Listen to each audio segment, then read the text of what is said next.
Olá, boa noite a todos e a todas. Sejam bem-vindos a mais um AgroMeeting semanal, agora às quartas-feiras, organizado pelo Espaço Visual e em parceria com o Instituto Empresarial do Tâmega e com o apoio dos mídia Voz do Campo.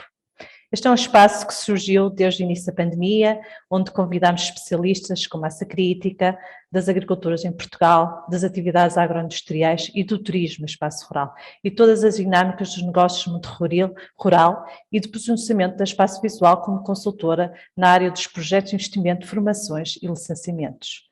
O evento será emitido em direto nas redes sociais da Espaço Visual. No entanto, as questões que os participantes queiram colocar diretamente ao nosso orador estão limitadas aos participantes inscritos neste evento. O link está disponível na nossa página do Facebook, que poderão aceder, inscrever-se e colocarem diretamente as vossas questões. Hoje trazemos um tema bastante pertinente, é algo que realmente é um tema de futuro, que passa pelas estratégias de fertilização vegetal do futuro. Como sabem, as grandes questões que se levantam nos dias de hoje, quanto à fertilização vegetal do futuro, têm a ver com as questões ligadas à sustentabilidade, dos fatores de produção utilizados, dos adubos, das matérias orgânicas e corretivos pH relacionadas com o impacto ambiental da extração da terra, do próprio fabrico, dos transportes, cadeias de distribuição e a sua aplicação ao solo. A agricultura digital e de precisão irão revolucionar ainda mais a fertilização, numa lógica de aplicar os nutrientes necessários à espécie vegetal em causa, a cada momento temporal, da forma mais eficaz para não haver perdas para a atmosfera ou arrastamento para os cursos de água. Claro que se levantam questões como será a fertilização do futuro, o solo, semi-hidroponia, hidroponia, ou modo de produção convencional ou modo de produção biológico.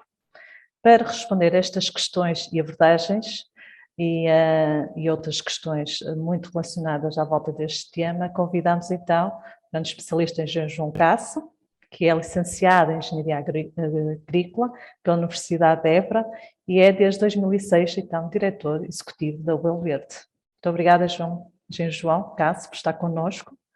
Olá, boa ter noite aceito o nosso Obrigado, convite, Sónia. E é com muito gosto que o temos cá para nos ajudar também para perceber quais são então estas estratégias de fertilização vegetal do futuro.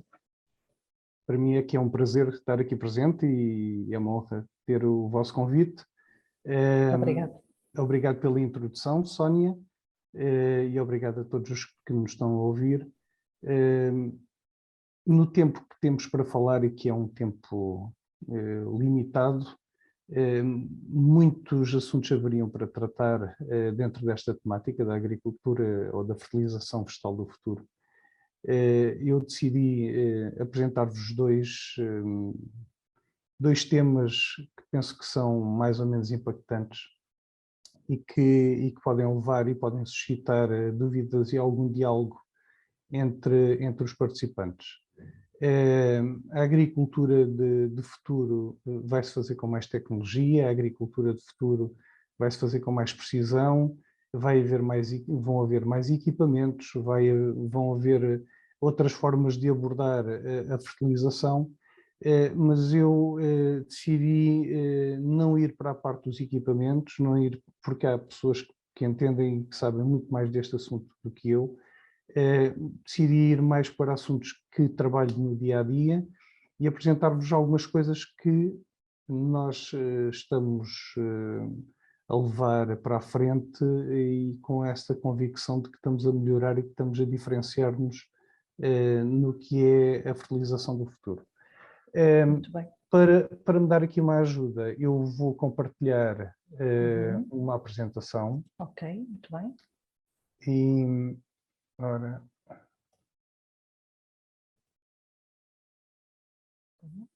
não sei se já estamos, sim, já estamos a ver. Ok. Se quiser ativar o modo tela. Já está, não está? Ok.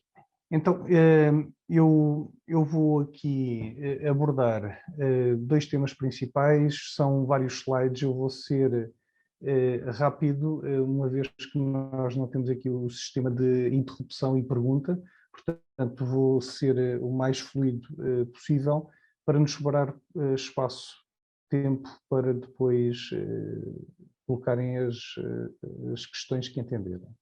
Portanto, como a Sónia começou por salientar, no futuro a agricultura vai se basear e terá obrigatoriamente de se basear, então no continente europeu não temos mesmo outra hipótese, numa agricultura de conservação, com cada vez mais respeito pelo ambiente e que permita a manutenção dos recursos produtivos. Portanto, temos de tomar cada vez mais consciência que os recursos produtivos na agricultura, incluindo o solo, a água, são recursos que não são finitos, que não são infinitos, que são finitos e que temos de os conservar por forma a manter a rentabilidade das nossas explorações. A Comunidade Europeia, a União Europeia, ou a Comissão Europeia tem debatido este tema e surge agora um novo chavão, toda a gente fala no Farm to Fork, ou do prado para a mesa, ou do campo para a mesa, que no fundo é uma ideia que encerra uma série de conceitos, mas naqueles conceitos que nos dizem respeito aos produtores, há alguns que nós devemos ter uma atenção especial. Uma das coisas que está implícita no Farm to Fork é a conservação do solo, tem tudo a ver com a parte da sustentabilidade. Aliás, se vocês virem aqui, é sempre a sustentabilidade que aparece aqui como chavão, mas naquilo que nos toca diretamente, há coisas que vão influenciar a forma como nós fazemos a agricultura dos próximos 4, 5 anos. E isto porque, felizmente ou infelizmente, nós somos pautados também pelos valores que vêm para o equilíbrio da rentabilidade das explorações através dos subsídios. E, neste momento, a Comissão Europeia tem um programa para os próximos anos, em que prevê um aumento ou o estabelecimento de uma área de produção biológica na Europa que possa ser à volta dos 25% da área total de produção agrícola. Prevê também outras coisas, como, por exemplo, a diminuição em 50% do uso de adubos inorgânicos. Prevê, por exemplo, a diminuição, eu não sei se são 50%, não quero errar, mas uma diminuição muito significativa do uso de fitofármacos. Portanto, ao pautar coisas tão concretas e ao depois ir dar o benefício ou premiar quem vá por este caminho através de subsídios, através de projetos a que nos podemos candidatar, a nossa agricultura vai ser modelada neste sentido. Hajam críticas ou não hajam críticas em relação a este assunto, de certeza que há e todos nós temos ideias concretas sobre este tema. Haverá um movimento neste sentido, que eu pessoalmente acho que é o sentido correto, desde que não se chegue a extremismos, desde que consigamos aqui entender a verdadeira necessidade que temos de conseguir dar sustentabilidade à nossa atividade como agricultores. Eu vou-vos apresentar agora 2 exemplos, ou 2 temáticas que nós estamos a trabalhar e que achamos que contribuem para a diminuição do uso de adubos inorgânicos e para uma melhor produção vegetal. E uma das tecnologias é a tecnologia do Nanocarbon Tech. Nós chamamos-lhe o Nanocarbon Tech, mas é a tecnologia do microcarbono. E esta tecnologia do microcarbono é algo que nós já há muitos anos que trabalhamos e há muitos anos que ouvimos falar nos ácidos úmicos e ácidos fúlvicos com origem na leonardita, mas atualmente conseguem-se produtos de nanotecnologia que vão para além dos ácidos fúlvicos. E conseguimos partículas orgânicas bem mais pequenas e, portanto, com uma superfície de absorção e de intercâmbio catiónico completamente diferente de grandes moléculas.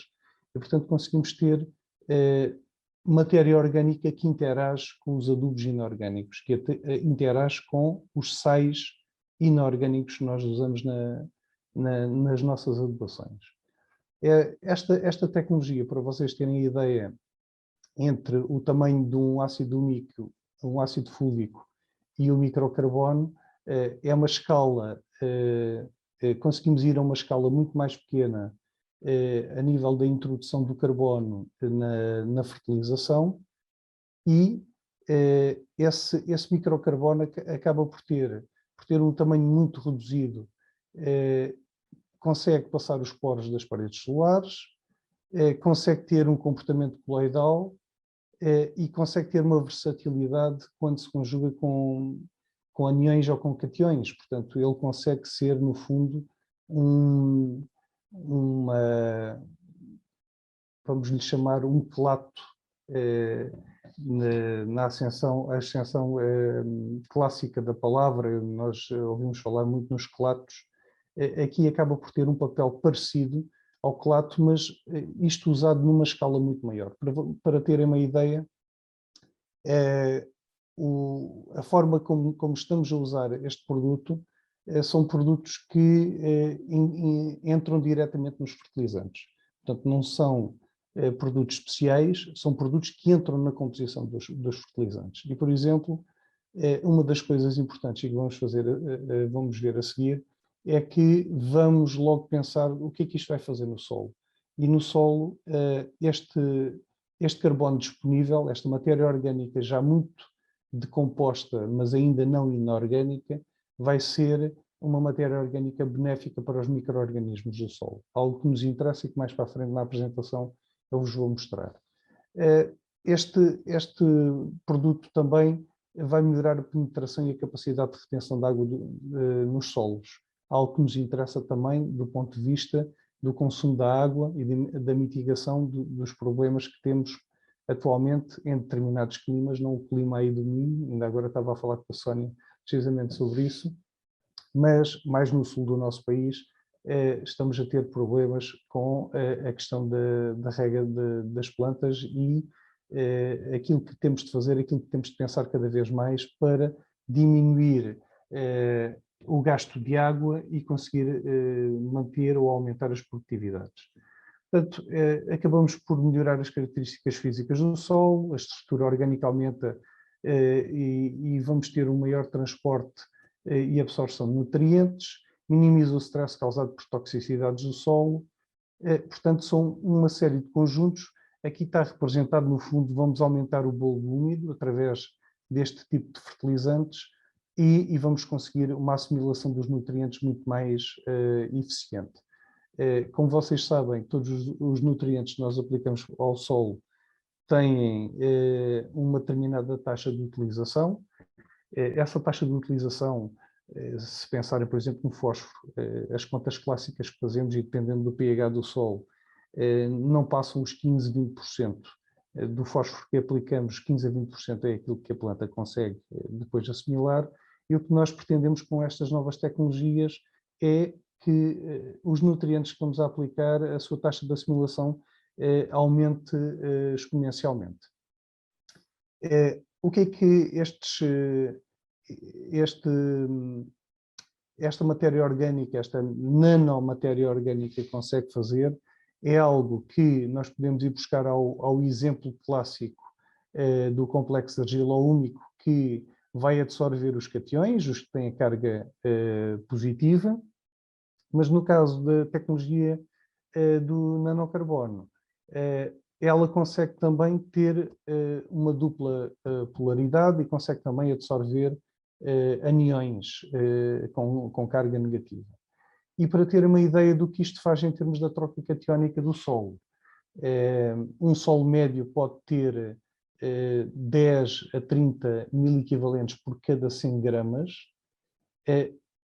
uma matéria orgânica 80 a 150 1000 equivalentes por 100 gramas de capacidade de troca catiónica, e quando falamos neste tipo de novos produtos, estamos a falar em produtos que têm mais de 3000 1000 equivalentes por 100 gramas de capacidade de troca catiónica. Portanto, as quantidades que têm de ser usadas são muito menores do que se estivermos a pensar na aplicação de uma matéria orgânica clássica. Portanto, o que esta matéria orgânica vai fazer é ser o tal coloide que anda na solução do solo. Como sabemos, as plantas absorvem, conseguem absorver pelas raízes aquilo que está em solução do solo, os elementos que estão diluídos, que estão na água do solo, e, portanto, estas partículas vão estar num movimento constante na solução do solo e vão ajudar as plantas a assimilar os nutrientes. Aqui é um outro exemplo que não vamos perder tempo com ele, mas tenta exemplificar a mesma coisa. Dentro da fisiologia da planta também é muito interessante um outro aspecto que nós muitas vezes descuramos quando fazemos a adubação das nossas plantas. Os nutrientes convencionais exigem um gasto energético significativo na absorção por parte da planta. Tanto que nós chamamos até transporte ativo, transporte passivo. Sabemos que o cálcio é transporte passivo, sabemos que o azoto, o potássio tem transporte ativo, portanto há um gasto energético.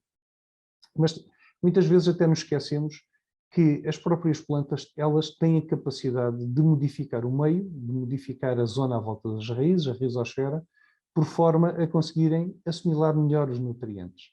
E eu aqui estou a fugir completamente ao tema da hidroponia, porque a hidroponia é um mundo à parte. Estamos a falar na agricultura no solo, estamos a falar em agricultura extensiva ou agricultura intensiva, em estufa ou ar livre, estamos a falar em culturas no solo.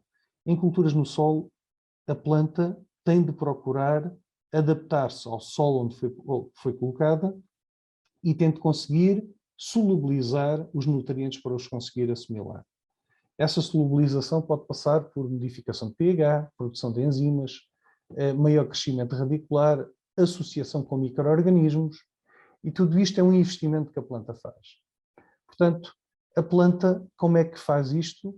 Principalmente por uma coisa, através dos exudados das raízes, e os exudados das raízes, que depois formam a chamada rizodeposição, criam condições para que ou se desenvolva uma atividade microbiana, ou haja um determinado nível de pH que permite que os elementos fiquem solúveis e fiquem absorvíveis pela planta.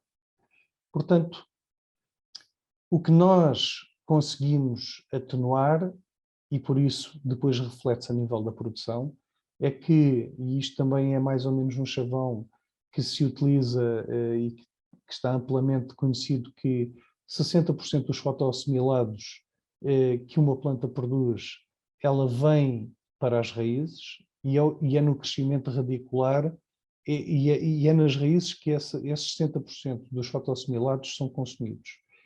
50% desses 60% é utilizado para fazer rizodeposição, ou seja, para as raízes libertarem elementos, que podem ser elementos nutritivos, para alimentar colónias de bactérias, de fungos, para que essas colónias possam ajudar a planta a assimilar os nutrientes. Portanto, cada vez que nós temos um solo com menos condições, as plantas adaptam-se. Esta adaptação tem um custo energético, esse custo energético paga-se em menos produção. O que nós fazemos, o que nós tentamos fazer na fertilização do futuro, é dar melhores condições às plantas para que o seu gasto energético seja essencialmente focado na produção e não na adaptação ao meio. Nós temos aqui um caso concreto, nós temos feito muitos ensaios ao longo dos anos e com os adubos, neste caso com adubos líquidos, num olival na zona de Austral, que é o exemplo que aqui vos vou dar. Nós já seguimos este olival há 4 anos, 3 ou 4 anos. É um olival de 2001, super intensivo. Fomos fazendo, e com a colaboração dos técnicos da própria exploração, houve uma adubação diferenciada, ou seja, as unidades de fertilizante que foram aplicadas foram as mesmas, mas numa parte do olival aplicaram-se os adubos convencionais, na outra parte aplicaram-se adubos com a tecnologia do microcarbono. Fomos seguindo no campo a nutrição das plantas, o estado nutricional, principalmente através da analítica de seiva no campo, e os resultados de 3 anos são estes. Conseguimos sempre, em termos de toneladas de azeitona, um acréscimo, e esse acréscimo foi crescente, ou seja, a diferenciação foi sendo maior à medida que os anos passaram, à medida que aquele solo foi tendo um aporte deste tipo de matéria orgânica, em azeite também, e no fundo estes valores estão aqui condensados em percentagem. Nós conseguimos um acréscimo médio de 11% na produção desta exploração. Quando estamos a falar em números muito apertados, e quando estamos a falar, não num ano como este, em que o azeite está a preços muito bons, mas em anos em que o azeite está a preços mais extremos, em que é mais difícil de conseguir a rentabilização das explorações, 11% significa muito. E esses 11% de ganho foram aqui conseguidos simplesmente porque se modificou a forma de adubar ou o tipo de fertilizante, um fertilizante com mais tecnologia. Portanto, este é um dos exemplos que, através dos adubos líquidos, se conseguiu lá chegar. Como não há agora perguntas e respostas, eu vou seguir já para o outro tema que, entretanto, levantei aqui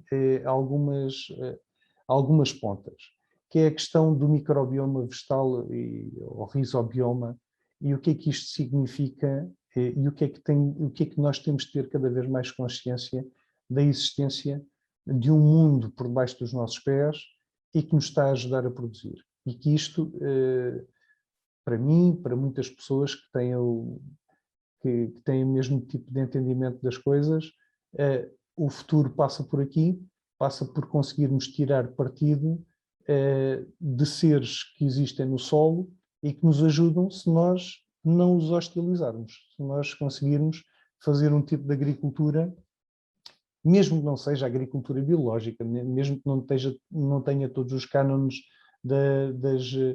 e dogmas da agricultura biológica, digamos assim, mas que seja uma agricultura respeitadora dos recursos que está a utilizar, nós vamos conseguir chegar a tirar partido deste microbioma. Para terem uma ideia, eu trago-vos aqui uma analogia. O corpo humano, se nós fôssemos ver o genoma do corpo humano, só 10% é que corresponderia a genoma humano. Os outros 90% são bactérias, são fungos que connosco vivem em simbiose ou noutro tipo de associação, mas vivem connosco. Ou seja, nós, assim como um solo ou uma planta, também temos este tipo de associação e estamos muito dependentes. Nós normalmente lembramos que os intestinos necessitam de ter as bactérias para fazer bem a digestão e a flora microbiana dos intestinos. Há indivíduos que têm uma boa flora microbiana e fazem bem a digestão, outros fazem pior, etc. São as bactérias que estão lá a trabalhar e todos nós temos microbiomas diferentes uns dos outros e por isso não é só a forma como nascemos ou o nosso genoma inicial, mas é todas as relações que nós vamos tendo com o meio que depois acabam por nos formar como indivíduos mesmo do ponto de vista biológico. E isso depois tem influência na nossa saúde, etc. Pois com as plantas passa-se a mesma coisa. E os estudos mais recentes provam que os micro-organismos têm de ter aqui uma importância muito grande. Um solo que esteja saudável, uma colher de sopa desse solo saudável tem mais micro-organismos individuais do que pessoas há na Terra. E nós já somos 6 mil milhões, portanto imaginem que uma colher de sopa tem mais de 6 mil milhões de micro-organismos que ali estão. Nós quando olhamos para ali achamos que é matéria orgânica, é argila, é areia, e nunca nos lembramos deste fator. Também está provado que os micro-organismos influenciam a forma como as raízes das plantas ou como as plantas vão crescer. Isto, experiências feitas, digamos, em laboratório, provam isso. A mesma espécie vegetal exposta a diferentes micro-organismos, aqui temos um exemplo em placa de Petri, temos aqui os micro-organismos e temos a forma como as raizinhas se vão desenvolver, que são diferentes em função da resposta que estão a ter à presença de um determinado micro-organismo que não é patogénico. Portanto, um organismo simbiótico com a planta. Portanto, também sabemos, por imagens de microscópio eletrónico, que na zona adjacente às raízes, aos pelos radiculares, àquelas raízes que nós a olho nu já praticamente não vemos, há uma intensa colonização de micro-organismos, e que são estes tais micro-organismos que vivem e que estão ali para aproveitar os exudados das raízes, e ao mesmo tempo a planta não está a dar isto de graça, está a dar isto em troca de qualquer coisa. Ou em troca de proteção fitossanitária, ou em troca de maior capacidade para absorver determinados nutrientes, etc. Portanto, o microbioma pode-se dizer que é a soma total da contribuição genómica realizada pelas diversas comunidades microbianas que habitam na superfície e nos tecidos internos de partes das plantas. Se utilizarmos o microbioma equilibrado a nosso favor, iremos ter um aumento considerável na probabilidade de ter uma plantação mais saudável e um meio mais produtivo. Portanto, utilizar um microbioma equilibrado no futuro passará a ser uma das nossas preocupações enquanto agrónomos, enquanto produtores. Aqui só para vos recordar que, e vou passar mesmo muito rápido porque aqui é muito teórico, mas os micro-organismos deste microbioma podem-se subdividir em algumas classes principais e que portanto, aqui estávamos a ver o microbioma, ou rizobioma, e aqui estamos a falar num outro conceito, eu não quero passar por cima dele, que é a rizosfera, que já é mais ou menos a 5 milímetros, a uma distância até 5 milímetros das raízes. Aqui tiver uma raiz, portanto, o que está para além, até aos 5 milímetros, é a rizosfera que nós temos à volta das raízes. E aí, na rizosfera, já não temos só vida microbiana, temos nematos, insetos, etc, etc. Voltando aos micro-organismos, eles são importantes por aquilo que nós já conhecemos desde a conversão das substâncias orgânicas em nutrientes inorgânicos, que é o que as plantas assimilam principalmente. Hoje em dia, e que está muito na ordem do dia mesmo, a captura do CO2 e a reciclagem de nutrientes, o fornecimento de nutrientes direto ou indiretamente para a planta, a melhoria das propriedades químicas e físicas do solo. Portanto, os micro-organismos contribuem para que se formem agregados no solo, para que o solo tenha porosidade, para que tenha macroporos, para que tenha microporos. Estabelecimento das relações microbianas com as plantas, equilíbrio rizosférico e controle biológico de pragas e doenças. Portanto, os micro-organismos que são benéficos normalmente são micro-organismos aeróbicos e são micro-organismos que não parasitam a planta, mas que, pela pressão biológica que exercem, impedem que outros micro-organismos possam aceder à planta, outros micro-organismos patogénicos. Isto para além de relações mesmo que há de predação entre micro-organismos que são, por assim dizer, podem funcionar como protetores das plantas. Portanto, nós acabamos por ter os micro-organismos simbióticos, aqueles que se relacionam diretamente com a planta e necessitam da planta para viver, os associativos, que sem penetrarem na planta e ocupando só o espaço do tecido epidérmico da raiz, desenvolvem a sua atividade desde a raiz até ao solo, e os rizosféricos, ou de vida livre, aqueles que estão no solo e não são dependentes da planta para nada, mas que ao estarem lá ajudam a que o solo tenha boas características para a planta. Isto aqui era uma explicação um pouco mais pormenorizada, que eu vou passar à frente, para nos sobrar tempo para falarmos um bocadinho. Eu vou diretamente aqui a alguns micro-organismos com os quais temos trabalhado mais, nomeadamente com as simbioses micorrízicas. Nós temos trabalhado mesmo muito na aplicação de produtos à base de fungos micorrízicos. O que é um fungo micorrízico? É um fungo que, ao germinar no solo, quando tem umidade, ele tende a encontrar uma raiz receptora. Se não encontrar, ele esgota a sua energia e morre. Portanto, ele é um simbionte obrigatório e quase todas as plantas desenvolvem relações micorrízicas com fungos. Temos, por exemplo, um caso de plantas que não desenvolvem, que são, por exemplo, as brássicas. As brássicas conseguiram evoluir sem nunca desenvolver relações simbióticas com micorrizas e, portanto, é daquelas plantas onde colocar micorrizas é jogar dinheiro fora. O que é que a micorriza faz? Se imaginarem que esta imagem é o pelo radicular, o tal pelo que nós já praticamente não conseguimos ver a olho nu, a partir daqui o fungo que conseguiu entrar na raiz e formar dentro da raiz uma estrutura que se chama o arbúsculo, que é uma estrutura de troca. É a estrutura, por assim dizer, onde a planta entrega algo e recebe algo. Portanto, o fungo, a partir desse arbúsculo, que está dentro de uma célula da raiz, ele vai desenvolver hifas, vai desenvolver um micélio para o exterior e vai conseguir, através desse micélio, captar nutrientes, captar água e trazê-lo à planta. A planta paga com o quê? Paga com açúcares. Portanto, tem de haver aqui uma relação sempre simbiótica, o fungo tem de viver e o que ele entrega, para nós produzirmos mais, o que ele entrega tem de ser mais do que aquilo que a planta lhe dá a ele.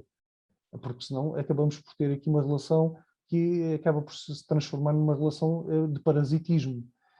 E há micorrizas que são parasitas. Portanto, o que nós queremos aqui é trabalhar com espécies que têm uma grande capacidade de entregar à planta, entregar nutrientes à planta e água, com pouco gasto energético por parte da planta. Portanto, estas micorrizas normalmente fazem uma rápida e eficaz colonização da raiz da planta, aumentam a absorção de nutrientes, aumentam a atividade fisiológica da planta e o controle do balanço hormonal da planta. É muito curioso o que os fungos micorrízicos fazem, porque entre os diversos metabolitos que eles trocam com as plantas, está identificado, talvez dos mais estudados, é que eles trocam com as plantas o ácido indolacético. E o ácido indolacético, todos nós sabemos que é uma auxina, é um promotor, é uma hormona nas plantas e que intervém em uma série de processos fisiológicos da planta e de crescimento e, nomeadamente, o desenvolvimento radicular faz pelo aumento auxínico na planta. Por outro lado, estes fungos, para conseguirem fazer essa simbiose micorrízica, eles necessitam de raízes novas. Eles não conseguem colonizar uma raiz já suberizada.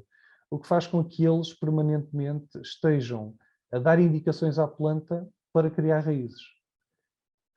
E ao fazerem isto, estão-nos a beneficiar. Eles estão a tratar da vida deles, precisam de raízes para os novos esporos que germinem e encontrem raízes para fazer a simbiose, mas ao mesmo tempo estão a levar a que as nossas plantas criem uma raiz saudável, uma raiz forte e que levem a que as plantas tenham uma produção maior, uma produção mais estável. Eu tenho aqui algumas fotografias, isto são fotografias tiradas maioritariamente por nós, não quer dizer que tenham sido todas por nós. O que vocês veem não é micorrizas, o que vocês veem são raízes. As micorrizas são invisíveis a olho nu. O que vocês estão a ver aqui são as raízes mais fininhas, não se vêem também aqui os pelos radiculares. E vê-se uma planta que não foi tratada e uma planta que foi tratada. A diferença que consegue haver É a mesma coisa numa planta de morangueiro. Esta já é nossa, por exemplo, em vasos cá está da semi-hidroponia, vasos em fibra de coco, um não tratado, outro tratado. Em olival, que nós conseguimos estar um dia inteiro a fazer a lavagem do solo, abrimos uma vala aqui e depois estamos com uma mangueira a lavar solo, é quase como um trabalho de arqueologia, para ir descobrindo as raízes e conseguimos ver o que é a raiz de uma linha, uma planta que está numa linha não tratada e como é que é a raiz de uma linha tratada. Em cucurbitáceas a mesma coisa. Quanto menos desenvolvidas forem as raízes, no caso das cucurbitáceas são raízes pouco fasciculadas, conseguimos ver estas diferenças grandes. Portanto, é um caminho, é um exemplo que eu estou a dar aqui de um caminho que deve ser seguido, ou que vai ser seguido. Este é um exemplo e vão surgir muito mais. E vou-vos já dar o exemplo de um outro micro-organismo que há 2 anos que está a ser comercializado e que para nós está a ser uma verdadeira surpresa e nunca esperámos vir na nossa vida profissional, eu pelo menos que já cá ando há uns anos, que viesse a haver um micro-organismo que fizesse isto como este faz. Se vocês ainda se lembram do que é um Rhizobium, que é o micro-organismo que há muitos anos nós ouvimos falar, que é uma bactéria que se associa às raízes das leguminosas e unicamente das leguminosas, e o Rhizobium, a nível radicular, ele vai formar uns nódulos nas leguminosas e nesses nódulos consegue haver a fixação do azoto atmosférico. O que existe hoje em dia é que há uns senhores que conseguiram isolar uma bactéria que é a Metilobacterium simbiótico e que é uma bactéria que se consegue fixar nas folhas das plantas. É uma bactéria que entra por via estomática nas folhas das plantas e que consegue fixar o azoto atmosférico e entregar esse azoto atmosférico às plantas. Dito assim, parece que resolvemos os problemas todos do mundo. Mas a coisa é mais complicada do que isso. Portanto, como todas os seres simbióticos, há um dar e há um receber. E tem de haver condições especiais para que isto aconteça. Eu vou avançar mais um bocadinho, só para vos explicar o que é que no fundo esta bactéria faz. Portanto, a nossa atmosfera tem 78% de azoto. Nós respiramos oxigênio, ou nós necessitamos do oxigênio, mas a nossa atmosfera tem 78% de azoto. Infelizmente, as nossas plantas não conseguem assimilar o azoto na forma de N2, 2 moléculas de azoto. E estas moléculas de azoto estão ligadas, atomicamente, estão ligadas com tal força que para as reduzir para uma forma de NH4, que é o amónio, é necessário muita energia. E é isso que as fábricas de azoto inorgânico fazem. Elas produzem amoníaco a partir do gás natural, portanto, por isso é que este ano os adubos subiram tanto de preço, porque está diretamente relacionado com o preço dos combustíveis, com o preço do petróleo, do preço do gás natural. É necessário uma quantidade muito grande de energia para partir este N2 em 2 moléculas de N e depois combinar com 3 moléculas de H e fazer o NH3, e que depois nós, nos sais que vemos no nitrato de amónio, temos lá o NH4+,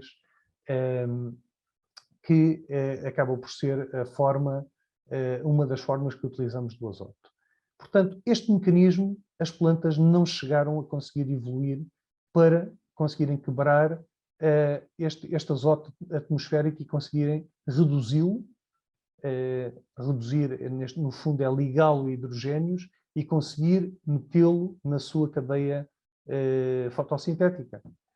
E, no entanto, e aqui um bocadinho para verem o que é essa cadeia fotossintética, portanto, nós podemos dar os nitratos, o amónio, podemos dar as ureias, e tudo isto vai entrar na planta de 2 formas, ou na forma de nitratos ou na forma de amónio. Porque, entretanto, cá está, houveram bactérias do solo que fazem a amonização ou a nitrificação e transformam quer as ureias em nitratos, quer os nitratos em amónio. E como vocês sabem, o amónio é sempre aquele azoto que as plantas gostam, mas aquele azoto que se perde com muita facilidade por não se conseguir ligar aos elementos do solo por adsorção, porque tem carga negativa. Portanto, e as nossas plantinhas habituaram-se a comer o amónio porque a comer os nitratos, a assimilar os nitratos mais do que o amónio, porque o amónio facilmente, se houverem condições de umidade, temperatura e aerobiose, as bactérias rapidamente o transformam em nitratos. E então, o amónio nos nossos solos, num solo saudável, tem uma vida muito efêmera. E as plantas não o conseguem utilizar ou desenvolveram-se de forma a utilizar principalmente a forma dos nitratos. Temos, por exemplo, o arroz, que se desenvolve muitas vezes em condições mais de anaerobiose, em que o arroz já consegue, ou já está mais preparado para assimilar o amónio. Mas todas as plantas conseguem absorver o amónio, mas também estão muito preparadas para absorver nitratos. Acontece que a planta, ao absorver os nitratos, vai ter de fazer a nitrificação e depois vai ter de fazer a amonização, transformar os nitratos em amónio. E este amónio, depois, através de enzimas que a planta possui nas suas folhas, vai ser integrado, porque o amónio dentro da planta é um elemento tóxico, ele vai ser convertido rapidamente num aminoácido básico. Portanto, este é o processo que a planta tem de fazer e com gasto energético, principalmente quando tem de transformar os nitratos em amónio novamente, porque quando toma como amónio, este passo já não existe este gasto energético aqui, e a planta tem de fazer estes passos todos.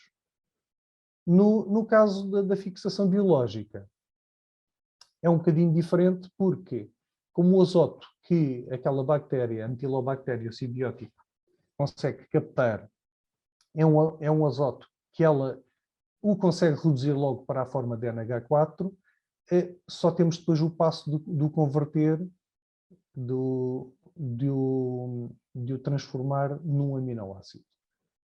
De o converter através de enzimas e juntando mais produtos nessa síntese, como o ácido glutâmico, e obter a glutamina, que é um aminoácido básico. Portanto, temos aqui uma coisa que é o ovo de Colombo. Temos aqui uma coisa espetacular.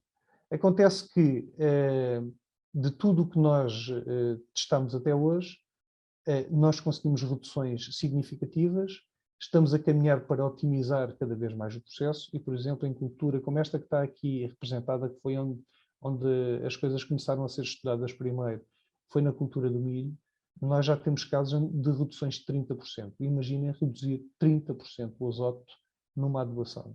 Imaginem, ao preço que está hoje em dia o azoto, reduzir 30%. A redução não pode ser total, porque a planta tem de ter vigor. A planta, para entregar, ela tem de ter capacidade para entregar energia à bactéria. A bactéria vai gastar alguma energia para fixar o tal azoto, que é muito difícil de fixar. E então, o papel aqui do agricultor e do agrónomo é que a planta esteja minimamente nutrida para ela depois conseguir ir buscar este plus de azoto e que nós poupemos alguma coisa em azoto. Se a planta estiver muito débil, ela vai dizer assim, eu vou pensar na sobrevivência e eu não vou entregar nada aqui em termos de simbiose. E ela não chega a deixar a bactéria sobreviver ou colonizar-se. A bactéria não chega a colonizar a planta.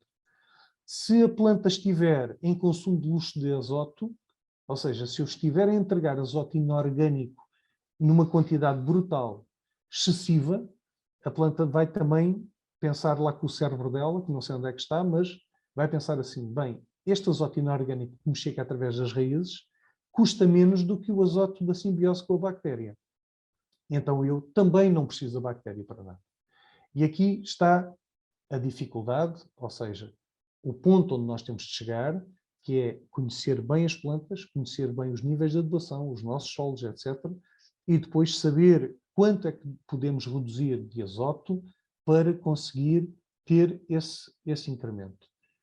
Imaginem uma cultura que leve 300 unidades de azoto, este ano 30% são 90 unidades de azoto. 90 unidades de azoto este ano é um valor. Basta pensar, vocês pensarem que um N32, atualmente um adubo que tem 32 unidades de azoto, custa na casa dos 550 a 600 euros a tonelada. No entanto, a aplicação desta bactéria custa ao agricultor qualquer coisa como 50 euros por hectare.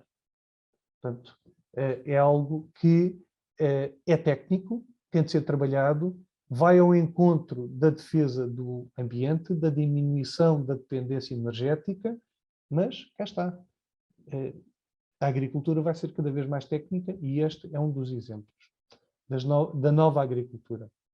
Fizeram-se muitos ensaios, normalmente os ensaios que se fazem é cortar o azoto nas coberturas e não no adubo de fundo, começar com um adubo de fundo igual para as plantas se desenvolverem e depois fazer um corte nas coberturas.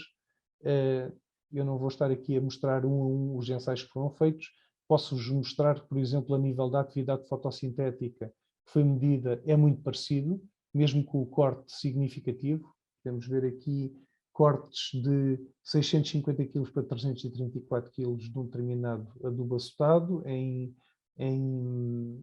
cobertura, aqui de 652 para 250, aqui de 700 para 333, portanto, reduções significativas na cobertura e vamos obter plantas que têm uma taxa fotossintética muito parecida. Vamos ter também depois níveis medidos por fotografia de drone ou de satélite, vamos ter níveis muito parecidos entre as testemunhas e onde se aplicaram as bactérias. E vamos ter depois produções também muito parecidas ou às vezes superiores quando conseguimos acarinhar bem este tipo de simbiose e levá-lo a bom porto. Isto é algo que nós estamos a fazer em todas as culturas, sem exceção. Agora, em pleno inverno, estamos a fazer em brássicas, estamos a fazer em culturas de estufa, estamos a fazer em alfaces, vamos fazer nas coberturas dos cereais de inverno, vamos aplicar e temos, imagina, já fizemos isto em relevados de Campos de Golfo e funciona, portanto, é algo que veio para ficar e que vai ser melhorado significativamente nos próximos anos. Portanto, era um bocadinho esta a visão que eu vos queria dar da agricultura do futuro. Passa muito pela tecnologia e equipamentos, tratores que adubam diferenciado numa zona do solo, na outra em função dos níveis de produtividade, que eu já fiz o levantamento do solo e tenho o GPS que marcou aquilo tudo e quando vai à adubadora e faz as adubações diferenciadas, etc. Há uma série de tecnologias que se estão a juntar, que estão a contribuir para que as produtividades aumentem e para que o desperdício, para que o tal respeito para com o ambiente aumente e a agricultura de conservação seja uma realidade. Mas depois há também esta outra parte que se está a desenvolver, que é a parte mais da biologia.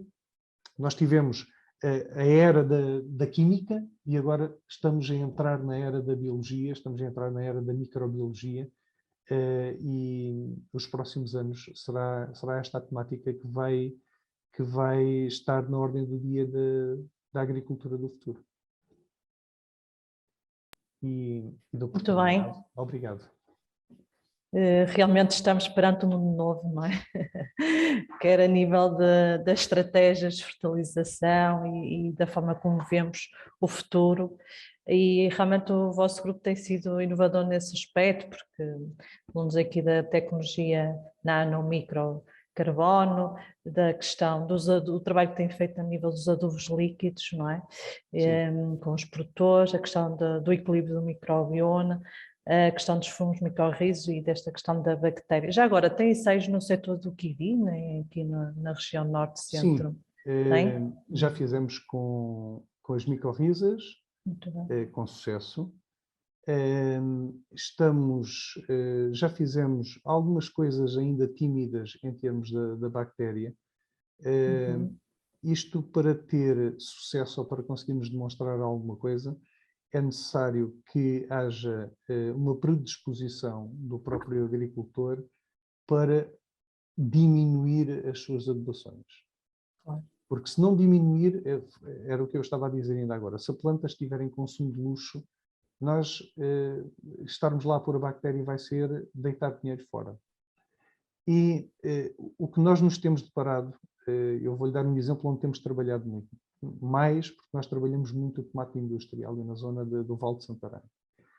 É uma zona onde há problemas gravíssimos de nitratos nas águas, nos solos, porque se aduba em excesso. Aduba-se muito, muito mal. Uma cultura que se pudesse fazer com 300 unidades de azoto, se calhar faz com 500. Não quer dizer que a planta tenha assimilado as 500. 200 desapareceram, mas tem a ver com a forma como se rega, com a forma como o próprio sistema está montado e que eu não consigo tirar mais partido daquele azoto e tenho de regar em excesso para chegarem às 300 à minha planta. E, portanto, eu estou sempre a regar em excesso. Mas A é o adubar em receio da excesso. mudança, não é? E ao receio da mudança também, quando se está a falar em pessoas que têm sucesso com uma determinada fórmula, Claro. E não querem arriscar. a equipa que ganha não se muda. Isso. Mas nos casos em que nós temos conseguido diminuir as unidades de fertilizante, a partir de um valor que é um valor já consensual, que sabemos que para aquele tipo de solos, pelas análises que se fizeram, pela distribuição do azoto que fazemos ao longo da campanha, com 250, 300 unidades de azoto conseguimos fazer, vamos então agora aqui fazer uma quebra de 15%, vamos fazer uma quebra de 20% para ver o que aqui está. E estamos a testar e funciona. Pois, a questão aqui também às vezes é medir esses resultados, não é? E comunicá-los. Sim, é uma das dificuldades. Pois, certo. Por exemplo, com as micorrizas é muito mais visual. As micorrizas dá o trabalho de ir abrir e levar as raízes, mas é muito mais visual. No caso, Isso tem outro impacto. tem outro impacto. No caso desta bactéria simbiótica e fixadora de azoto, ela não forma nódulos, como por exemplo o risóbio, que nós plantamos uma leguminosa e depois, passado uns meses, vamos lá e abrimos as raizinhas e dizemos, olha, inoculou, está a trabalhar. E aí, como sabem, também não se pode adubar muito em azoto. Se eu adubar muito em azoto numa leguminosa onde coloquei o risóbio, a simbiose não se chega a fazer. Portanto, a planta não vai dar hipótese ao risóbio para se ligar. Portanto, é um bocadinho a mesma filosofia, até porque as bactérias são da mesma família. Esta bactéria coloniza as folhas. E há aqui um dado importante também, que é esta bactéria entra via estomática e depois ela própria migra através do xilema e do floema, ela consegue se movimentar na planta e, portanto, ela tem interesse em estar onde se estão a produzir mais açúcares e ela vai sempre para as zonas meristematicas, está sempre a ir para as zonas de crescimento. Se eu aplicar a bactéria quando, por exemplo, um milho está joelheiro, quando tem 50 centímetros, e depois, quando o milho tiver 2,5 metros de altura, eu for ver os meristemas, a parte meristemática, a zona de crescimento, a bactéria está lá presente. Portanto, a bactéria foi sempre evoluindo com a planta, foi sempre crescendo e colonizando a planta. O que é bastante interessante. Temos é de manter a planta num determinado nível que ela queira trabalhar com a bactéria. Portanto, é essa aqui a questão. Temos já cá imensas questões, quer dizer, que realmente o tema e o orador é de tal forma interessante que já temos imensas questões. Então vamos começar. O João Carvalho questiona qual o melhor substrato para o mirtilo, na sua opinião. Qual o melhor substrato para o mirtilo? Ok, saímos completamente desta temática. Certo, mas, é a realidade. O mirtilo é uma planta acidófila. É uma planta acidófila, portanto, é uma planta que gosta de pH baixo. Por outro lado, é uma planta que tem um sistema radicular muito pouco fasciculado e muito superficial. Portanto, é uma planta que se desenvolve muito à superfície do substrato e gosta de ter um mulch, gosta de ter matéria orgânica à superfície com alguma umidade, onde as raízes pastadeiras andam ali. Portanto, eu diria que é um substrato solto, um substrato bem drenado, um substrato que tenha alguma, ou que seja feito numa zona onde a água por si já é ácida, como por exemplo na zona do Minho, onde a água não tem bicarbonatos e aí não tenho de preocupar, mas se for feito numa zona onde a água seja um bocadinho mais dura, devo pôr lá alguns elementos que por si são também acidificantes, como por exemplo casca de pinho não compostada. Se for compostada, já está neutralizada. Se for não compostada, ela contribui para o abaixamento do pH do solo, do substrato, neste caso. A Sílvia questiona, no fundo, adubos que podem ser aplicados em pastagens biodiversas. Adubos podem ser, vamos ver, se a Estes pastagem... adubos podem ser aplicados em pastagens biodiversas? Questiona. Sim, as micorrizas que eu falei, se entendermos como um adubo biológico, biológico não estou a dizer da agricultura biológica, apesar de ele ser os produtos normalmente estão depois certificados para a agricultura biológica, mas ser um adubo vivo, um fungo micorrízico, ele é geralmente usado em pastagens e com bastante sucesso em pastagens, quer elas sejam de sequeiro, quer elas sejam de regadio. Vocês têm experiência? Temos experiência. Nós temos estado a fazer algum trabalho com a Nutriprado, com a Fertiprado. Com a Fertiprado fizemos nos Açores, que também estamos lá a fazer alguns ensaios lá com as vaquinhas felizes. E funciona muito bem em prados. O adubo em si, que se pode utilizar, por exemplo, aquela tecnologia do microcarbono ou do nanocarbono que eu expliquei, pode-se utilizar se eu tiver um prado de sequeiro e que vai utilizar um distribuidor centrífugo para aplicar um adubo sólido, eu posso utilizar o adubo sólido com aquela tecnologia. Portanto, aquela tecnologia não existe só para os adubos líquidos, existe também o adubo recoberto pela tecnologia do microcarbono. E também se pode utilizar em prados, em pastagens. Muito bem. João Carvalho questiona que papel devem ter as adubações foliares na fertilização do futuro. As adubações foliares. Eu diria que as adubações foliares servem para quando nós não conseguimos resolver o problema pelo lado mais direto de fazer a adubação, que é via raízes. No caso da bactéria, até podemos considerar aquilo uma adubação foliar, o que estamos a fazer. Certo. Sim. Mas normalmente nós recorremos às adubações foliares quando queremos o quê?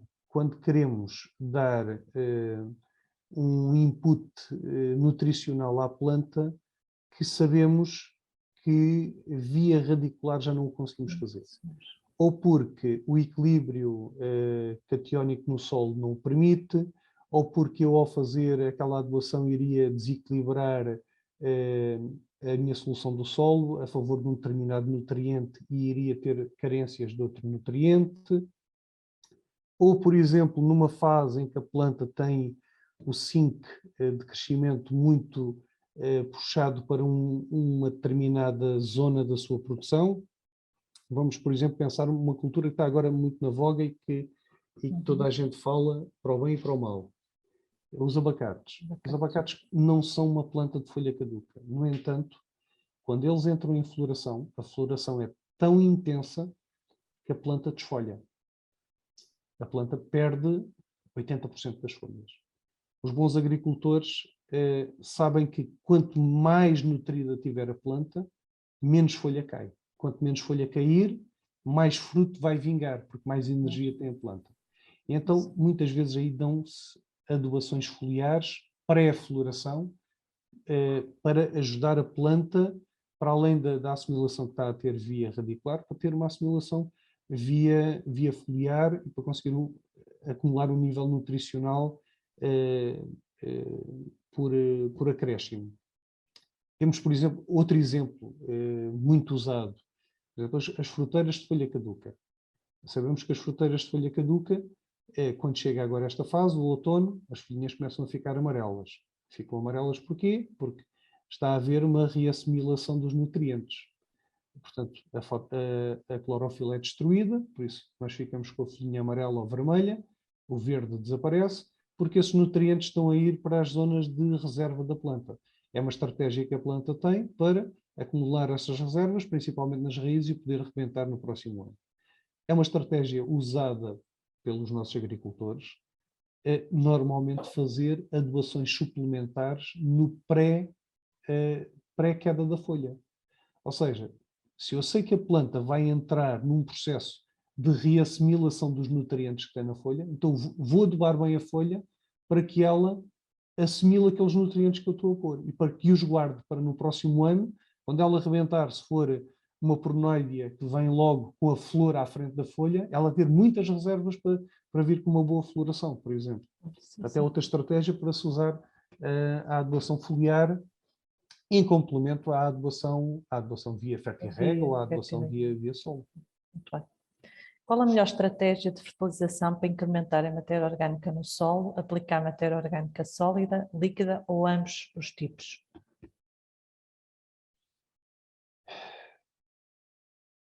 Ambos os tipos, mas depende de em que fase é que estamos da nossa cultura. Eu diria que se eu tenho vamos imaginar um pomar, e esse pomar já está instalado. E eu, nesse pomar, até estou a fazer uma coisa que se chama enralvamento das entrelinhas, que é algo que eu também aconselho vivamente a quem tem pomares, deixar de usar herbicidas nas entrelinhas. Se o pomar não é biológico, pode usar herbicidas, pode usá-lo na linha e, na entrelinha, fazer um enralvamento e ter um corta-relva, uma gadanheira, um corta-mato, e manter essa vegetação com um tamanho diminuto para não ter uma grande evapotranspiração, não ter consumo de nutrientes nem de água, mas, no entanto, estar a proteger o solo e ser o abrigo ali para uma biodiversidade que vai ajudar a manter o pomar. Se eu fizer isso, e se eu for espalhar matéria orgânica, eu dificilmente a consigo incorporar.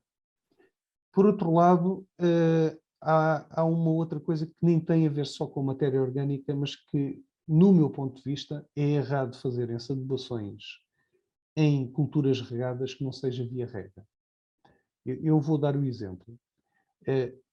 Imaginem um pomar regado de, vamos dizer, citrinos, que eu conheço melhor. Mas também pode ser de kiwis. E em que tem uma entrelinha grande e que a entrelinha não é totalmente explorada pelas raízes. Mas, enquanto o solo tem umidade, o kiwi nem é dos melhores exemplos, porque os solos onde os kiwis se fazem têm umidade porque chove. Claro. Certo. Mas vamos imaginar numa zona onde não chove, onde a umidade na primavera-verão, ou no verão, se vai concentrar só nos bulbos úmidos dos gotejadores.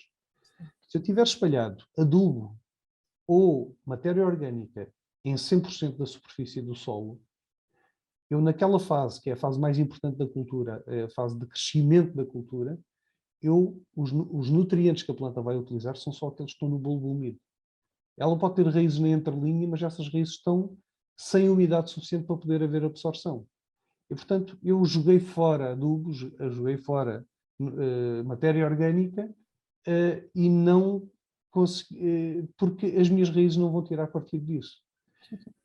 Agora, se eu tiver a plantar um pomar, se eu tiver a fazer o solo, devo fazer as análises, devo ver a quantidade de matéria orgânica, devo fazer é aí nessa fase que devo fazer as correções. Se eu vou fazer uma lavoura e tenho hipótese de incorporar matérias orgânicas que tenho disponíveis na minha zona, ou mesmo as matérias orgânicas que se vendem em pellets, que são baratas, mas que estão acessíveis, e posso distribuí-las no solo e passar depois uma alfaia, por que não fazê-lo? Posso fazê-lo. Agora, depois de ter as culturas instaladas, deve ir tudo via rega. E há matérias orgânicas que se podem dar via rega. Sim, sim. É o mais eficaz.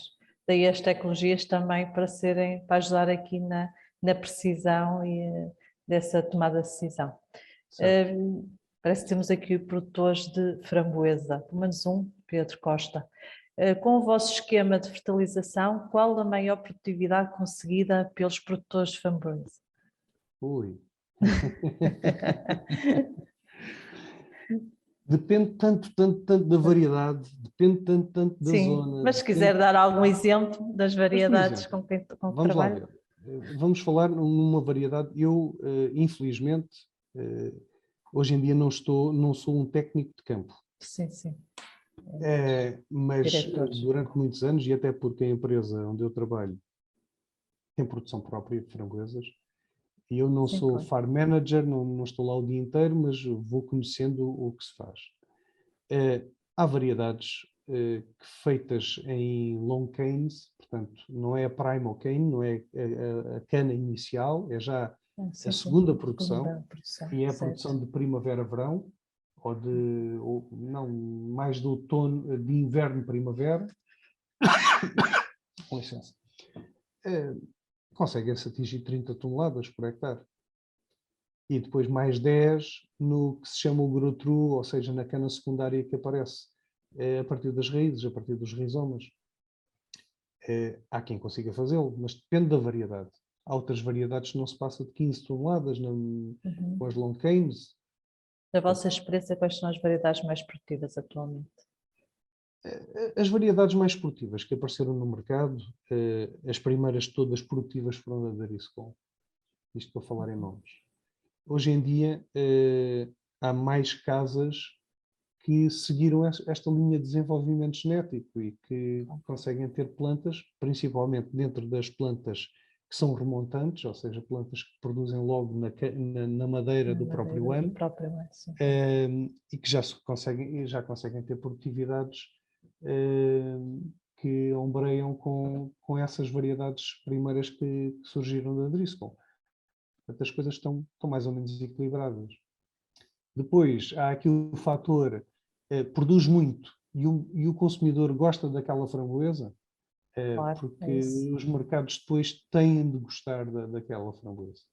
E há, por exemplo, variedades que produzem pouco e que os supermercados continuam a procurá-las, mas elas podem ser ruinosas para o agricultor, não é? Porque o diferencial de preço pode não justificar. É necessário aqui saber escolher bem onde é que nos estamos a meter.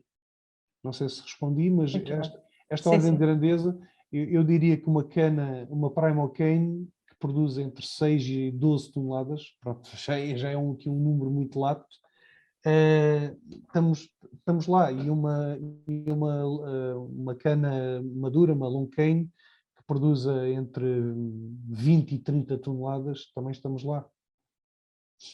Sim, já é interessante, muito interessante. Qual a estratégia de fertilização que recomenda para o olival intensivo no Alentejo? A estratégia de... Eu não sou especialista em olival, mas vou tentar responder. Até porque vocês têm experiências e falou aí de alguns ensaios. Sim.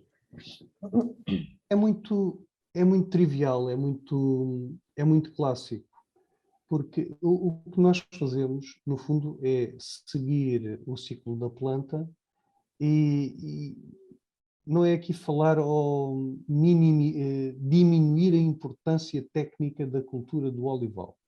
Mas a cultura do olival é uma cultura muito fácil de fazer do ponto de vista de seguimento nutricional. É uma planta muito retilínea, muito sem grandes nuances, tende a haver algumas preocupações mais a nível da fitossanidade, etc., e da rega. Mesmo assim é uma planta muito plástica a nível da rega, nós conseguimos fazer plantas com 3.000 metros cúbicos por hectare, até plantas que podem levar 6.000 metros cúbicos por hectare.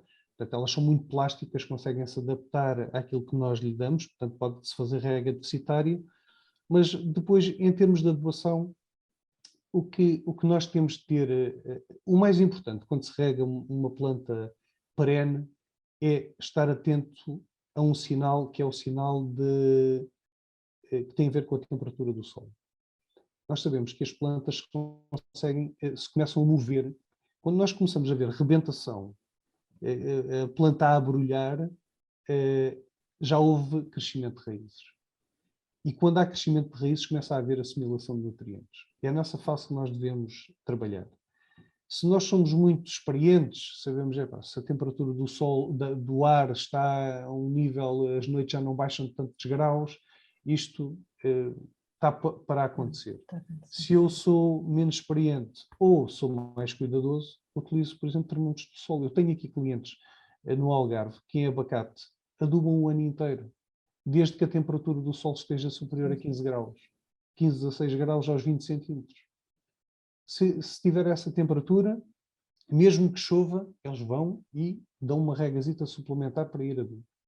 E a planta vai se desenvolvendo. Portanto, o início da adubação tem a ver com isto.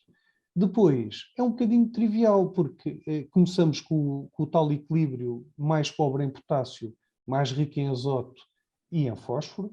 Depois vamos para um equilíbrio que é mais semelhante entre o azoto, fósforo e potássio, e terminamos com um equilíbrio mais rico em potássio. Portanto, isto é o que se aprende nas universidades e, nestes casos, estamos a falar em casos pouco complicados. Não estamos a falar num solo, imaginemos um solo em que havia excesso de magnésio. Pois, se calhar, eu tinha de ir adubar em cálcio, porque o magnésio ia impedir que eu tivesse o cálcio, ou o contrário, tivesse excesso de cálcio e eu não iria conseguir adubar em magnésio, ou teria de ajudar a planta com adubações à base de magnésio.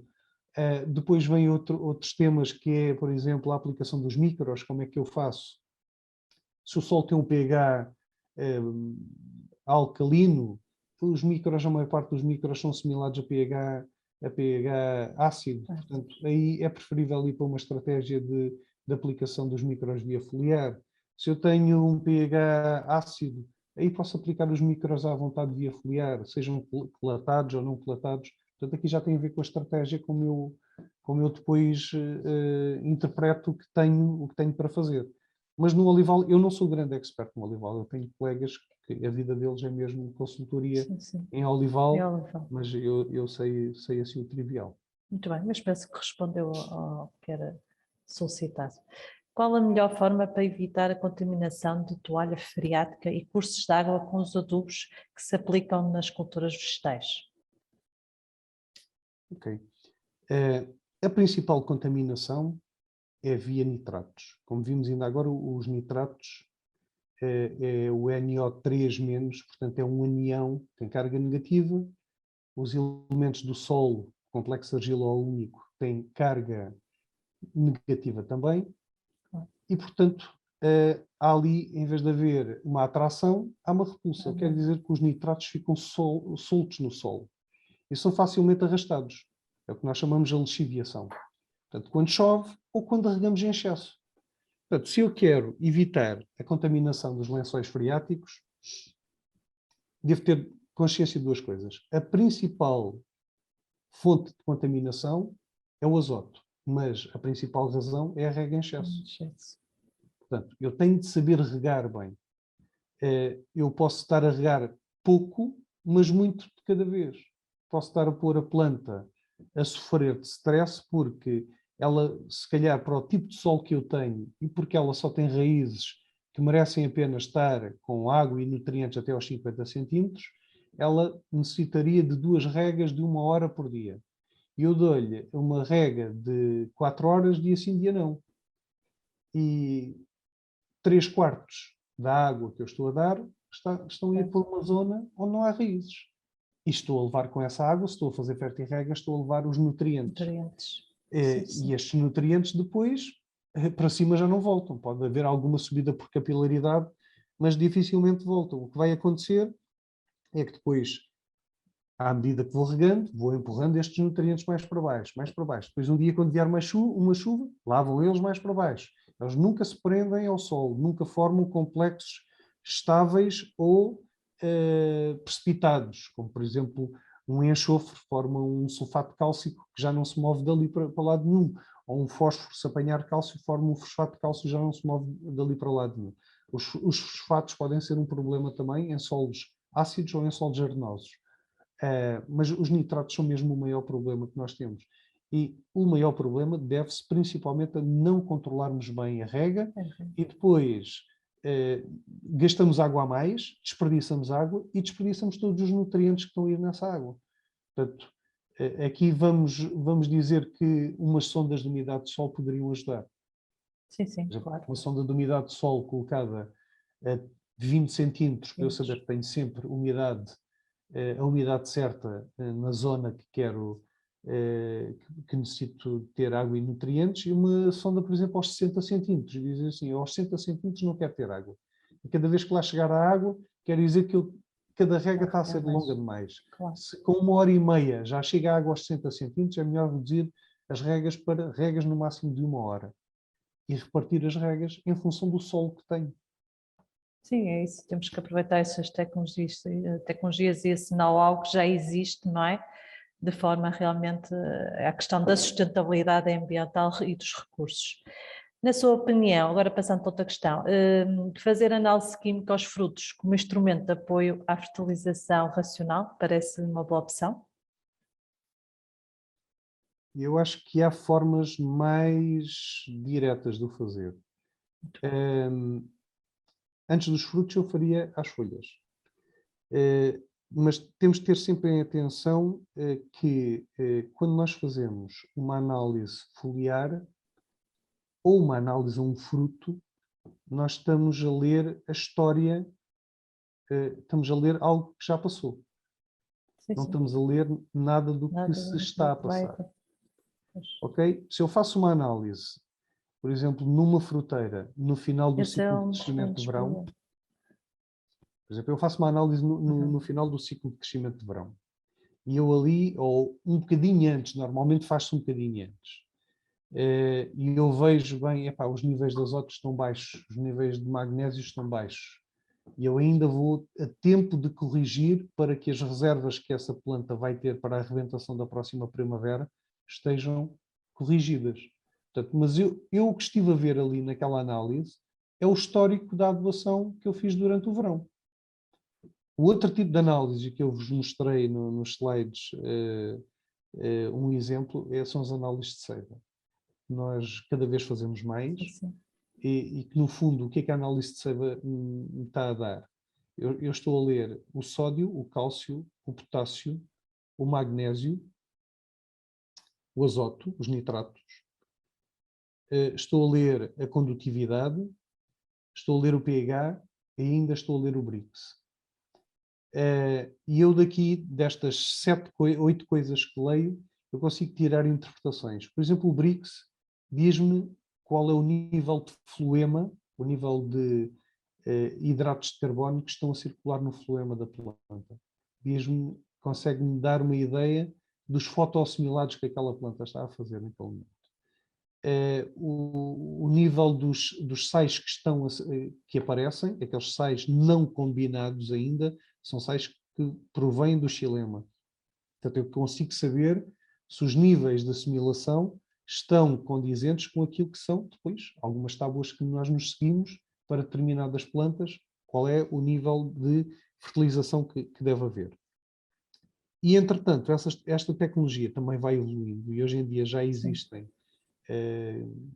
eu chamo-lhe microlisímetros, que são uns lisímetros muito fininhos que se colocam no bulbo úmido e que eu, com uma seringa, tipo uma seringa de vacinas, consigo tirar uma gotinha também da solução do solo e com o mesmo aparelho que estou a medir a seiva, consigo medir a solução do solo e consigo fazer uma correlação entre as duas coisas.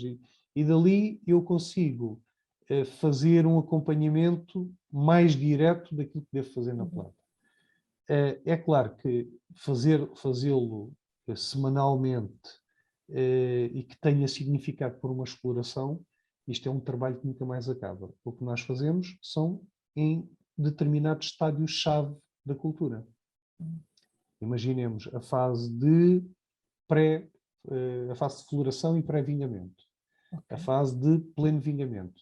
Depois sabemos que a planta, em função do estado nutricional, pode fazer uma automonda dentro de 15 dias, 3 semanas. Mantemos aí uma vigilância nessa fase. E a partir daí já a coisa é mais serena, já temos os frutos lá fixados, a partir daí a coisa começa a ser mais serena e podemos fazer uma outra análise de comprovação. Sim, sim. 3 a 4 análises, no fundo. Sim, sim. Isso mais ou menos custos é que acarreta para o produtor? Tem ideia? Olha, eu não lhe sei dizer exatamente os custos que tem para o produtor porque nós não as vendemos. Sim, sim.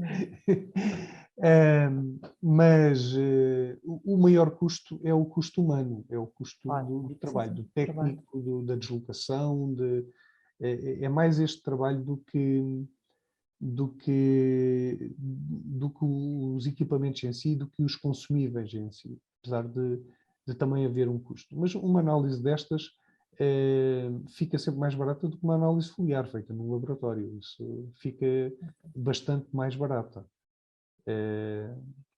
Portanto, não é pelo equipamento em si, Sim, sim. se nós o amortizarmos com bastantes análises, não é pelo custo do equipamento que é um impeditivo. Para um agricultor, para um pequeno agricultor, mas pode estar ali um investimento importante, pode estar ali 2.000, 3.000 euros para ter o kit completo e depois se o amortiza só em 3 ou 4 análises por ano, portanto, é algo que já não é capaz de estar fora da conta de cultura. E se calhar mais vale recorrer a um laboratório que o faça. Claro. E temos aqui outro participante que pergunta: vendem adubos para a produção biológica de hortícolas? Sim, vendemos. Sim, sim. Tanto líquidos como sólidos. Com Portanto, sólidos. adubos certificados para a agricultura Muito biológica. bem. A minha água de rega é muito férrea. Que tratamento ou produto me aconselho a utilizar para controlar este problema? Sulfato de ferro, água férrea. A água férrea, o problema que tem, ou que este nosso companheiro aqui de painel deve ser o entupimento de puxadores, não sei se será isso. Pois, Normalmente o que se faz são alterações de pH, são normalmente tratamentos muito chatos sim, sim. e caros. E caros. Certo, exatamente caros. Implica a injeção de produtos na água de rega para que se faça a precipitação do ferro. E se não houver outra solução, terei todo o gosto em estudar a análise e em tentarmos encontrar uma solução. Mas normalmente podem-se aplicar produtos, desde ácidos, até se pode aplicar, por exemplo, até se pode fazer oxigenação da da água de rega, também por vezes provoca a precipitação. Portanto, há alguns truques que se pode utilizar para diminuir, para fazer flocular o ferro que está em solução na água de rega. Mas posso lhe dizer que é uma coisa chata. Uma coisa chata, Sim, sim, isso é um principalmente processo pelo custoso. custo que acarreta. Certo. Sim, sim. Temos aqui outra pessoa que questiona, na sua opinião, é possível fazer boas produtividades e qualidade só com fertilização orgânica? Eu acho que sim. É possível. Temos é de pensar que a fertilização orgânica tem de ser uma fertilização orgânica que disponibiliza os nutrientes de forma quase direta para as culturas, ou seja, Claro. ser orgânico, mas ao mesmo tempo ser uma matéria orgânica que se decomponha facilmente e que a cultura ainda a vá aproveitar. Porque se eu, por exemplo, adubar com ácidos úmicos, o ácido úmico não vai ser adubação para aquela cultura, vai ser para o final daquela cultura. Até que o ácido úmico se decomponha em ácidos fúlvicos e depois em elementos mais pequenos e até que as bactérias o consigam transformar em elementos inorgânicos que a planta consegue absorver, tarda algum tempo. Portanto, a causa e efeito leva algum tempo. No entanto, hoje em dia, existem adubos, mesmo adubos líquidos, já muito, muito, muito preparados para fazer fertirrega. Nós, neste momento, com alguns produtores que já estão a olhar o futuro e a preparar-se para eventuais ajudas que venham para a transição para a agricultura biológica, estamos a começar a adubar olivais, estamos a fazer framboesas, com fertirrega com adubos que estão certificados para a agricultura biológica. 100% orgânicos. Agora, aqui temos de ter a certeza que o azoto tem de ser 100% orgânico. Se ele for um ácido úmico, não vamos lá. Se ele for um aminoácido, já vamos lá. temos de ter a certeza que esse adubo é mais caro. E muitas vezes, se a nossa produção depois não é valorizada mais no mercado por ser biológico, Já temos aqui uma mexe na diminuição horticultura. da rentabilidade. Habilidade, É aí claro. que depois pode haver esta compensação vinda da Comissão Europeia que possa equilibrar as coisas. Sim, sim. Tem que ser por aí. Então, para terminarmos, o Marcos Jesus questiona: estou a estudar, estou a pensar em estudar, avançar com 10 hectares de figos em Torres Novas. O solo tem alguma fertilidade porque antes teve hortas. Que adubos me recomenda aplicar? Essa é a pergunta do jackpot. Claro. Por isso é que terminamos com ela. Nós teremos todo o gosto em ajudar, eu terei todo o gosto em ajudar, mas para isso precisamos de duas coisas: uma análise de solo e uma análise de água. Porque, isto de água se for um pomar de figo regado. Se for Sim, de a partida sequeiro, será. sim, se for de sequeiro, basta uma análise de solo e com esses elementos já podemos fazer um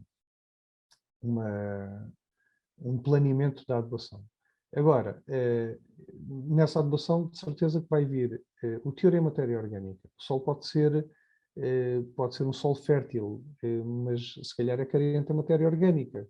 Se não tiver matéria orgânica, não vamos ter micro-organismos do solo. Os micro-organismos do solo estão lá porque há raízes, que são matéria orgânica que fica lá depois de umas culturas para as outras. Portanto, se calhar a análise pode ditar que eu, antes de meter lá o pomar de figueiras, devo fazer uma correção com matéria orgânica. Ou, por exemplo, vamos imaginar que eu estou numa zona muito calcária, e aí em Torres Novas eu acho que já começa a ser uma zona calcária, e que o pH é muito, muito alto. Apesar da figueira aguentar bem e adaptar-se bem. Mas pode-se tentar fazer alguma correção. Portanto, são logo correções que se devem fazer à partida e não quando o pomar estiver instalado. Depois do pomar estar instalado, aí é começar com uma adubação, seguindo determinados parâmetros, mas que vêm ditados da análise de solo. A análise de solo dá-nos logo o nível de fertilidade. Aquilo que eu mostrei, que era o complexo de troca catiónica, o nível de aquele elemento, aquela medição em 1000 equivalentes por 100 gramas, é o que nós vamos ver nas nossas análises de solos para ver a taxa de fertilidade do solo. Se eu tiver uma taxa de fertilidade de 30 ou de 40 1000 equivalentes por 100 gramas, eu tenho um solo muito rico, um solo que tem uma dispensa enorme, que eu posso pôr lá nutrientes e ficam lá guardados e facilmente entregues às plantas. Se eu tiver um solo pobre, que tem uma taxa de troca catiónica de 5000 equivalentes por 100 gramas, eu tenho ali um problema, ou seja, tenho de o tratar de uma forma diferente. É um solo que já se aproxima mais daquilo que seria uma hidroponia, não é? Claro. Sim, no fundo aqui, e para fecharmos, a questão é que a análise tem que ser muito individual e caso a caso, não é? Isto é como tratar de um doente. É aconselhável, até porque as análises, então para quem vai fazer um investimento dessa área, claro. não é só uma análise, são várias análises e identificar as manchas de solo e tentar logo à partida fazer um planeamento na base do que tem ali. Sim, sim. Muito bem. Engenheiro João, muito obrigada. Realmente esta hora e meia de aprendizagem consigo e da vossa experiência neste novo mundo de fertilizar, no fundo, das estratégias para o futuro. É com muito gosto que tivemos por cá e que veremos em breve, não é? E nós regressamos na próxima quarta-feira para mais um novo AgroMeeting semanal. Muito obrigada, João. Sim, senhor. Muito Bem-aja obrigado eu. e muito obrigada à UBEL. E ponho-me à disposição das pessoas que estiveram aqui a assistir. Se quiserem colocar questões mesmo no site da UBEL, podem fazê-lo e nós teremos todo o gosto em atender-vos, em responder-vos. Muito bem. É João Cássio, então, despeço-me. Boa noite, então. Muito obrigada. Boa noite, muito obrigado. Deus, um abraço, com licença.